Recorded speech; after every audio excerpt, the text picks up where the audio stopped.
तो हेलो दोस्तों, तो कैसे हो आप सभी लोग। आई होप आप सभी लोग ठीक होंगे। तो आज मैं जेम्स बॉन्ड मूवी सीरीज की 16th मूवी एक्सप्लेन करूंगा जिसका नाम है लाइसेंस टू किल। ये मूवी एल्बर्ट आर ब्रोकली की आखिरी जेम्स बॉन्ड मूवी थी जिसे उन्होंने प्रोड्यूस किया था। इससे पहले भी उन्होंने कई सारी जेम्स बॉन्ड मूवी को प्रोड्यूस किया था। इसके बाद से जितनी भी जेम्स बॉन्ड मूवी आई उसे बारबेरा ब्रोकली ने प्रोड्यूस किया है। इस मूवी का टाइटल किसी भी इलैन फ्लेमिंग की शॉर्ट स्टोरी से या नोवेल से नहीं लिया गया है। इस मूवी में हमें Timothy Dalton has James Bond, Robert Brown has M और Caroline Lees has Miss Moneypenny आखिरी बार दिखे थे। इस मूवी का टाइटल पहले लाइसेंस रिवोक्ड रखा गया था मगर बाद में इसे बदलकर लाइसेंस टू किल रख दिया गया। दोस्तों प्लीज वीडियो के एंड तक बने रहिए क्योंकि एंड में मैं आपको बताऊंगा कि आखिर क्यों टिमोथी डाल्टन ने जेम्स बॉन्ड की कोई और मूवी क्यों नहीं की। तो चलिए अब बिना किसी और देर के वीडियो शुरू करते हैं।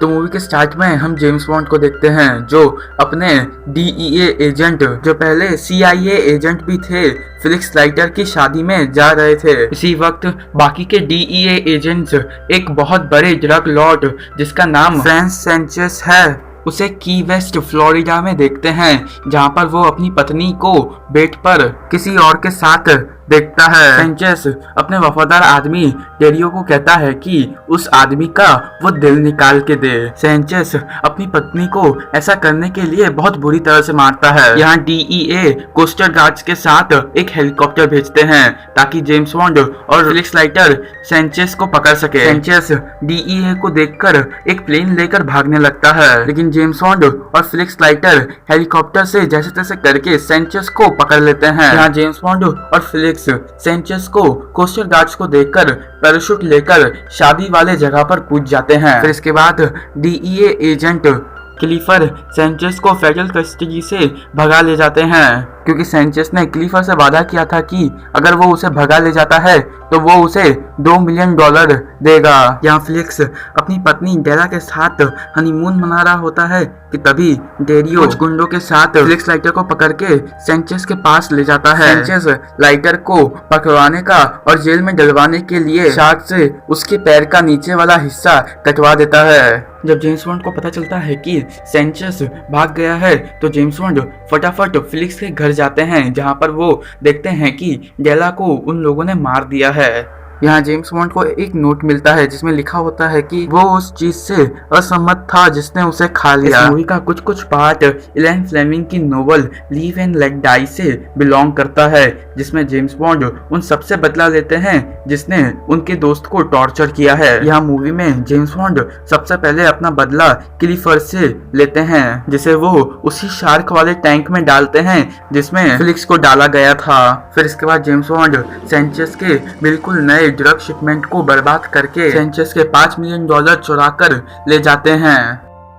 यहाँ DEA M के ऊपर प्रेशर डालती है कि वो अपने एजेंट यानी जेम्स बॉन्ड को वापस बुला ले जिसकी वजह से M जेम्स बॉन्ड से मिलते हैं और उन्हें कोई और मिशन देते हैं मगर जेम्स बॉन्ड उसके लिए साफ मना कर देते हैं। एम जेम्स बॉन्ड से कहते हैं कि उनकी इस बेवकूफ़ी से ब्रिटिश गवर्नमेंट उनका साथ नहीं देगी। यहाँ जेम्स बॉन्ड एम को अपना रिजाइन देते हैं जिसे एम भी तुरंत मान जाते हैं मगर जेम्स बॉन्ड पलट जाते हैं क्योंकि एम ने उनसे उनका गन और लाइसेंस टू किल मांगा था। जेम्स बॉन्ड MI6 की कस्टडी से भाग जाते हैं जिसकी वजह से ऑफिशियली उन्हें अब एक क्रिमिनल माना जाता है। यहाँ मिस मनीपेनी क्यू को जेम्स बॉन्ड के पीछे लगा देती है उनकी मदद के लिए और क्यू के रिकॉर्ड्स में लिख देती हैं कि क्यू छुट्टी पे गए हैं। यहाँ जेम्स बॉन्ड फिलिक्स के स्टडी रूम में जाते हैं जहाँ उन्हें एक CIA एजेंट पायलट के बारे में पता चलता है जिसे सेंचेस के बारे में पता होता है। उस लड़की का नाम पाम बोवियर होता है। जब जेम्स बॉन्ड पाम से मिलने के लिए एक बार में जाते हैं तब वहां पर डेरियो भी आता है जो पाम को मारने के लिए आया होता है। लेकिन जेम्स बॉन्ड जैसे तैसे करके पाम को लेकर निकल जाते हैं और फिर वो दोनों रिपब्लिक ऑफ इस्तामुस में जाते हैं, जिसे पूरी तरह से कंट्रोल करता है सेंचेस। यहाँ जेम्स बॉन्ड को सेंचेस की एक कमजोरी पता चलती है, वो ये होती है कि सेंचेस जल्द ही किसी पे भी भरोसा कर लेता है और वो पैसों के साथ साथ वफादारी चाहता है। यानी कि अगर सेंचेस ने किसी पे भरोसा किया होता है और उस आदमी ने सेंचेस को डबल क्रॉस की होती है तो ये तो पक्का है कि सेंचेस उसे जिंदा नहीं छोड़ता। यहाँ जेम्स बॉन्ड सेंचेस से मिलते हैं। यहाँ सेंचेस जेम्स बॉन्ड को पहचान नहीं पाता, जिसका फायदा उठाकर जेम्स बॉन्ड उससे बात करते हैं और बातों ही बातों में वो उससे दोस्ती भी कर लेते हैं। फिर इसके बाद जेम्स बॉन्ड अपने होटल रूम में क्यू से मिलते हैं। क्यों जेम्स बॉन्ड को कुछ गैजेट्स देते हैं।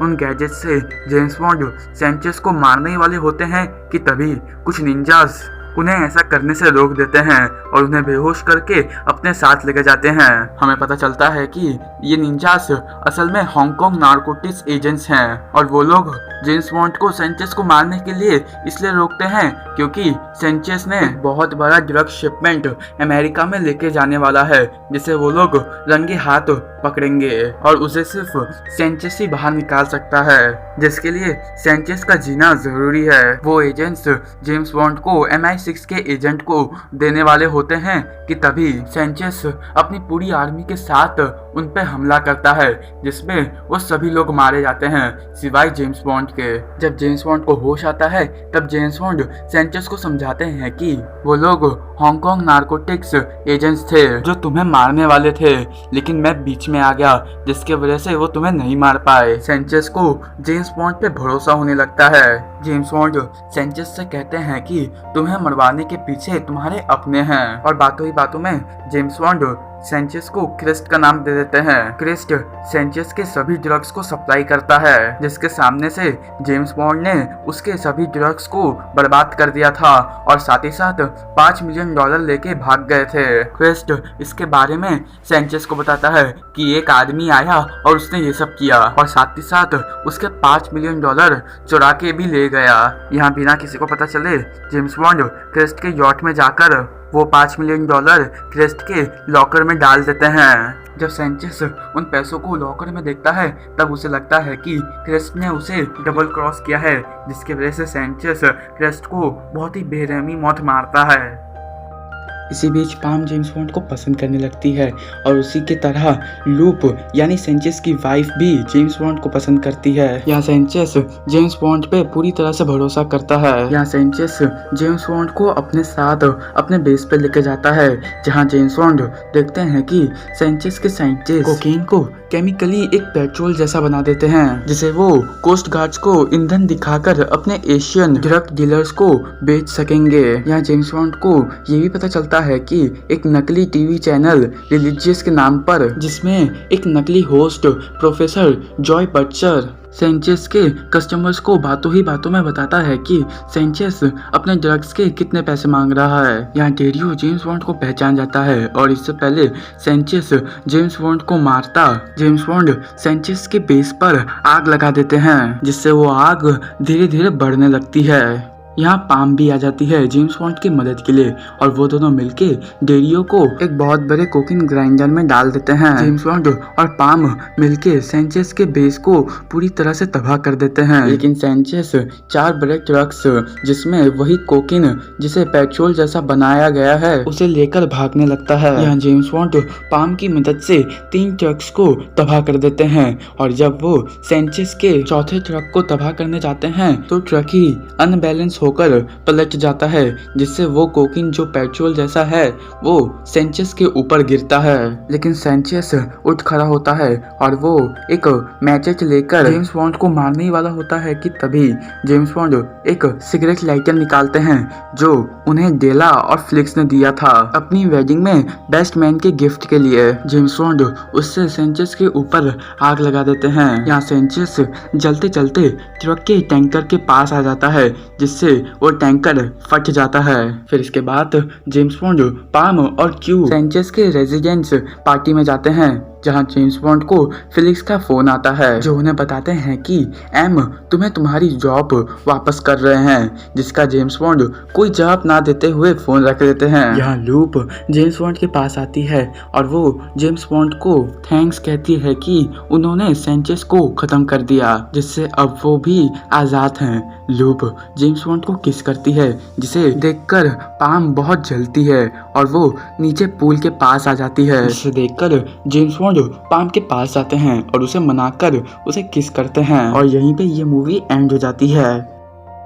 तो चलिए अब मैं आपको बताता हूँ कि टिमोथी डाल्टन ने और भी जेम्स बॉन्ड की मूवी क्यों नहीं बनाई। दरअसल हुआ ये था कि 1990 में अगली जेम्स बॉन्ड मूवी बनाने के लिए इयॉन प्रोडक्शन, यूनाइटेड आर्टिस्ट और MGM के लीगल डिस्प्यूट्स शुरू हो गए, जो 4 साल बाद यानी 1993 में खत्म हुए। यहाँ डाल्टन भी वेट कर रहे थे कि कब वो अगली जेम्स बॉन्ड मूवी के लिए काम करे, लेकिन 1990 में ही उनका कॉन्ट्रैक्ट खत्म हो गया। जेम्स बॉन्ड मूवी के प्रोड्यूसर कभी ब्रोकली ने डाल्टन से कहा कि वो वापस 007 की मूवी के लिए आ जाए और वो उनके साथ गोल्डन आई बनाए। डाल्टन ने कभी ब्रोकली से पूछा कि आखिर शूटिंग कब चालू होगी, तो उन्होंने कहा कि शूटिंग को शुरू होने में 5 साल लगेंगे, क्योंकि उस समय लीगल डिस्प्यूट्स चल रहे थे। टिमोथी सर ने बहुत सोचा और आखिर में उन्होंने इसके लिए मना कर दिया, क्योंकि ये उनकी जिंदगी का बहुत लंबा वेट होगा, जिसकी वजह से प्रोड्यूसर्स ने क्रिस ब्रोसनैन को अगली जेम्स बॉन्ड मूवी के लिए कास्ट किया। कहा जाता है कि क्रिस ब्रोसनैन को 1982 में ही जेम्स बॉन्ड के लिए ऑफर दिया गया था, मगर उस वक्त वो एक टीवी सीरीज रेमिंगटन स्टील का कॉन्ट्रैक्ट साइन कर चुके थे, जिसके वजह से वो जेम्स बॉन्ड मूवी में काम नहीं कर पाए। तो यहीं पे ये वीडियो एंड होती है। अगर वीडियो अच्छा लगा हो तो प्लीज इसे एक लाइक कीजिए, चैनल को सब्सक्राइब कीजिए और अपने दोस्तों के साथ इसे शेयर कीजिए। Thank you.